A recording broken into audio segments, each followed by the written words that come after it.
Good morning, everyone. All right, down in the Arroyo. Corn, beans, squash, sunflowers. These are all jumbo sunflowers down here. So, wow, I haven't been down here in a while. They're really getting big.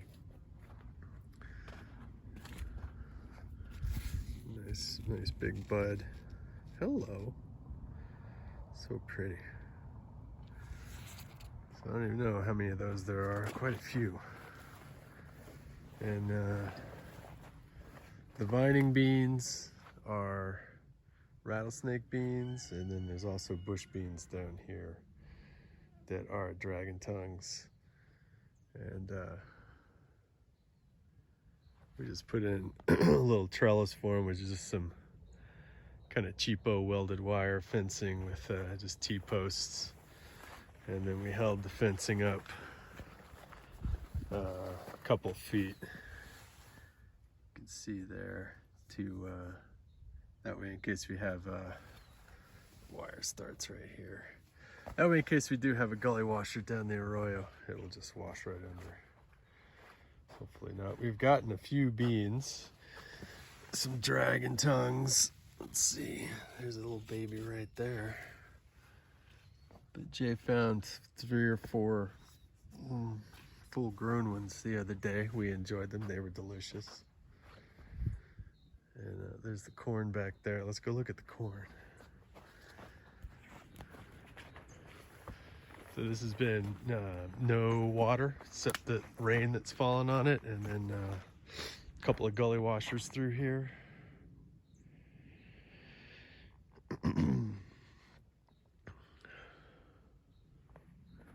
Got a really big soaking early in the year. Actually came through and just washed all the debris out of here,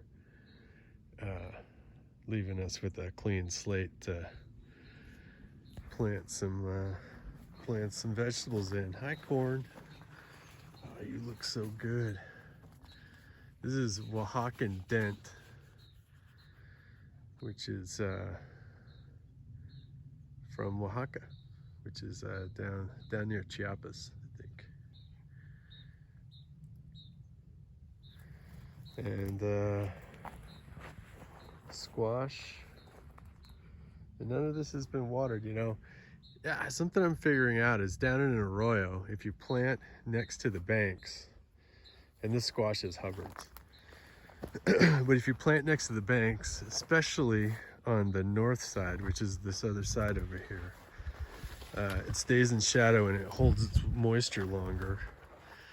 But then every time it does rain, you can imagine water just runs down the bank here, right? Oh, that's terrible with the sun. Sorry, I'm not giving you a very good idea. But anyway, water will just, you know, run down the bank here. And if your corn is planted at the bottom, right, it gets huge. This stuff is probably 6 feet tall to the very tippy top. More than 6, maybe. Probably definitely more than 6. And you can see over here, it's doing really well also. And then we had it wash out. All of this was planted, but it washed out. Well, before it sprouted. So I think a few days after that big flood, we had just a little smaller wash, and it washed some of the corn out. So, but anyway, what I was getting at is this spot over here is kind of like an area where a bunch of debris washed in, and it's a little bit higher there. And I think there was just a lot more, I don't know, debris and stuff that had washed down, like pine needles and stuff like that. It just added a little extra organic matter. Helps it retain some water that way also. And then plus this bowl back here, you know, it's kind of crescent shaped. All that washes down. It faces south also. And then there's kind of a depression back there. So that like fills up with water, and I think, you know, it sort of feeds this also. So it's just like a pretty sweet little spot. But think about all the arroyos I've walked in. There's lots of spots like this, you know, and you know, you could just wander up and just poke holes. These were planted about, I just have a digging stick. It's about, I don't know, maybe inch and a quarter, inch and a half in diameter. Just a piece of juniper. And just poke the holes down about 5 inches. And after a good rain, when this is all wet, it's pretty easy to do. And pop your corn seed down in there. Oh, look, there's a little toad. All kinds of toads this year. All my amphibian friends out there, you know who you are. Oh, where are you? Come on, dude, don't run. I just want to say hi. Hello. Okay, my camera work is not great today, but the toad is cool.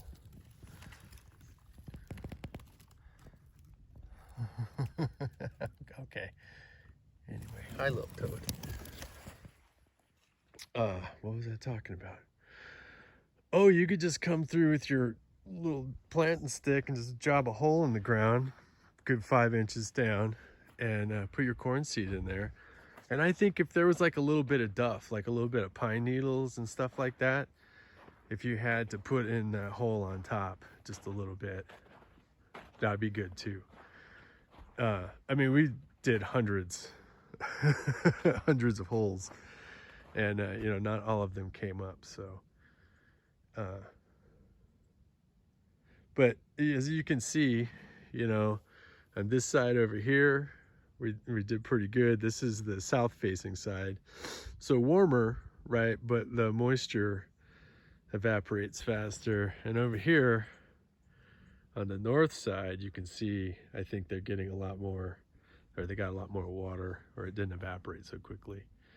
And of course in the middle it washed out, but you can see they're just a little happier over here on the north side. So if you have an arroyo that's running, you know, east-west, or they, you know, they snake around. So I mean, you can find a spot that's going to have, you know, a nice, well, it depends on what you're looking for. Yeah, the little alcove we have over there is cool. That faces south, and it has like a little extra water because of its shape and stuff. But you know, the north face of the arroyo is going to be a really nice spot. And just think about, you know, because I think these, yeah, it's probably like 45 degrees or something like that. You know, it's a pretty steep arroyo, but all the water that falls there, you know, just slides right down to the bottom where the corn is. And what an advantage that is in a place you don't get a terrible lot of rain. Anyway, that's just my idea so far. It was a little bit late, you know, we planted the corn as soon as that big gully washer came through and washed away all the other plant weeds and stuff that were growing here. I don't really want to call them weeds, but you know, there was a lot of cheat grass and crap like that in here too. But it has left us with a completely clean slate, and it was just easy to go in and plant it out. But that happened pretty late in the year, so you know, these guys are just starting to tassel now. Let's see if you can see that. It's just starting. I think that I think the tasseling is on the top, and then the silks are, well, however it is, you know, there's the male and female parts there. But you can also see, man, they're just so fat. You can also see these are little corns right here. So these guys will throw out the silk, and then the tassels will come out of the top. Here's one that's just a tassel right there. So that comes up, and it gives you that classic look where it's like has the one sort of peduncle or whatever out of the top, and then sort of has the droopy ones down the sides. Looks really cool when they're you see a field of them. Well, an arroyo full of them is better than a field, if you ask me. But anyway, man, it's so pretty. And a lot of tillering too, you know. I think this is interesting. Tillering is when you get more than one growing out of a plant. And you know, I think probably some of that's genetics, but I also think that it's nutrition, right? Like corn kind of decides how many kernels it's going to set and makes a lot of decisions. I mean, it's not making decisions, but you know, based on what nutrition is available to it, right? It sort of sets a pace. And there's so much tillering, you know, I think says that there's a lot of fertility in here. I haven't put anything on these guys, and they're beautiful green. You know, the leaves are nice and flat, so that means they're getting enough calcium, you know, which is interesting because we live in a really calcium rich environment, but our pH is so high that the calcium is often locked up. And a lot of times that shows up in real crinkly or wavy leaves. And given that these guys are just down here in this really high pH calcareous soil, like that, drop the calcareous word, just meaning there's a lot of calcium, you know, but it's all tied up. But my biology, microbes can get around this. In fact, the roots can grow these myco sheaths. Anyway, they're basically mushrooms, you know. They're fungi that grow around the roots. And so around those roots itself, right, it can be 1 or 2 full pH points higher or lower depending on what the plant needs, which is a massive amount in either direction. So then that means, you know, basically that plant, even though it could be in a 7 or 8 pH of soil, is actually experiencing, you know, its optimum, you know, whatever that is, and that could be a couple of points lower. So I mean, that's pretty amazing. You know, plants are able to accomplish chemistry that their environment would allow for. And you know how that happens is they got friends. They got friends in the soil.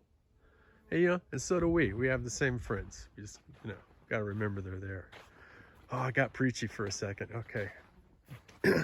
Love y'all. And I don't know, go plant an Arroyo somewhere.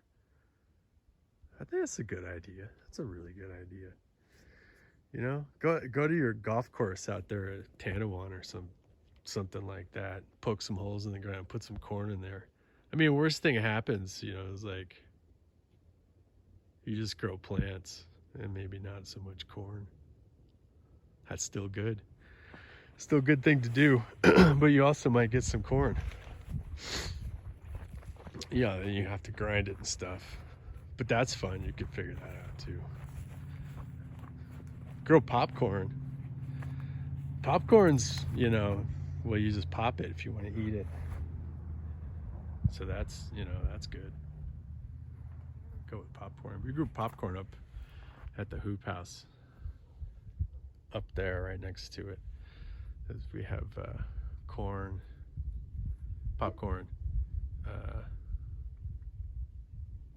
what kind of beans? Red runner beans and kabocha squash up there. But if you're not eating corn as sweet corn and you have storage corn like this, you know, you have to grind it in order to eat it. I just love the corn. But with popcorn, I mean, you can have a bag of dry popcorn and just pop it, and then you can eat it, right? That's actually pretty awesome little technology there. It's not really technology, sort of. I mean, you know, it's good stuff. Been eating a lot of popcorn lately. It's just getting kind of long. It's getting kind of long. Anyway, go plant some popcorn in your Arroyo.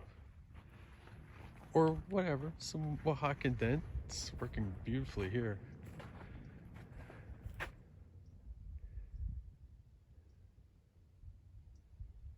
All right, I still love y'all. Bye.